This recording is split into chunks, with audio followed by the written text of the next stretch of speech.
skandal naturalisasi timnas Malaysia, pengamat nilai FIFA harusnya beri sanksi lebih berat.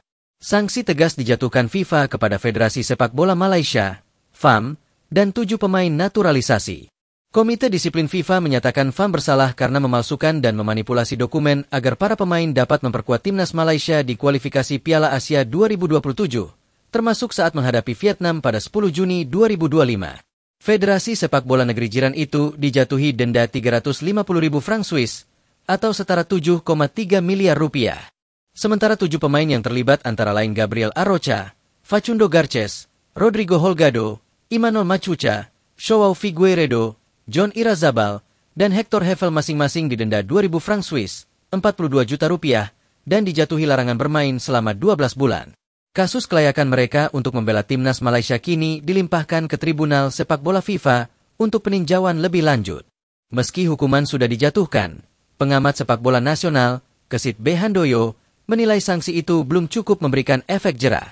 Saya kira memang sudah sepantasnya sanksi itu diberikan sebagai kesalahan yang dilakukan Malaysia dalam proses naturalisasi pemain timnas Malaysia yang sempat bermain di kualifikasi Piala Asia ketika menghadapi Vietnam, ujar pria yang biasa disapa Kesit itu. Menurutnya, denda semata tidak akan membuat federasi lain berpikir 2 kali untuk mengulang kesalahan serupa. Namun kalau yang saya amati, apa yang dijatuhkan FIFA belum begitu keras sanksi yang diberikan. Karena hanya berupa denda yang nilainya sekitar 7,5 M lebih kurang, kalau sebuah federasi melakukan pelanggaran yang begitu berat, apalagi terkait dengan naturalisasi pemainnya yang boleh jadi tidak bersinggungan langsung dengan kewarganegaraan dengan Malaysia dari kakek atau nenek, ayah atau ibunya itu kan perlu penelusuran yang dalam sesuai dengan peraturan yang dibuat FIFA. Tegasnya, Kesit menekankan bahwa naturalisasi yang tidak sah merusak nilai sportivitas olahraga. Saya kira sanksinya jangan berupa denda, tapi harus lebih keras lagi. Misalnya dibanet tidak boleh mengikuti kegiatan-kegiatan di bawah FIFA selama 1 tahun atau tidak diperkenankan mengikuti kualifikasi Piala Asia berikutnya. Agar mendapatkan efek jera yang dijatuhkan oleh FIFA, kata Kesit B. Handoyo. Ia juga menilai langkah tegas akan menjadi pelajaran bagi negara lain agar tidak menghalalkan segala cara demi meraih prestasi yang menyalahi prosedur. Saya pikir ini pelanggaran dari sportivitas. Kan sebenarnya lebih bagus tidak lolos atau kalah terhormat daripada menang tapi meraihnya dengan cara-cara tidak fair play, imbuhnya. Kesit pun mengingatkan Indonesia agar berhati-hati dan tetap mematuhi regulasi FIFA dalam proses naturalisasi. Ini juga menjadi perhatian khusus untuk Indonesia yang demam melakukan naturalisasi pemain terutama saat menghadapi kualifikasi Piala Dunia 2026 ini yang sebentar lagi memainkan putaran keempat, ujar jurnalis olahraga senior tersebut.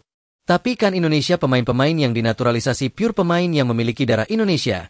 Silsilahnya jelas daripada pemain Malaysia yang notabene merupakan pemain-pemain Amerika Latin, sambungnya. Ia menyebut sejumlah contoh pemain Indonesia yang prosesnya sah dan sesuai regulasi.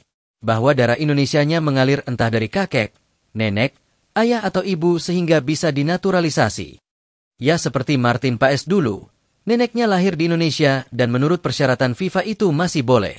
Tapi kalau pemain lainnya seperti Emil Audero jelas orang Lombok atau misalnya Kelvin Verdong, Justin Hubner, Ivar Jenner, Jordi Amat, Ula Romeni, Miliano Jonathans, Joey Plupesi itu silsilahnya jelas dari Indonesia, kata Kesit B. Handoyo.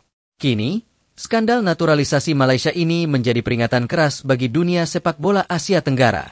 Hukuman yang lebih berat dinilai perlu untuk menjaga integritas kompetisi dan menegakkan sportivitas di level internasional. Untuk itu Indonesia jangan sampai melakukan kesalahan dalam naturalisasi, pungkasnya. Terima kasih sudah nonton. Update terus berita-berita terbaru di Buat Makan TV. Sampai jumpa.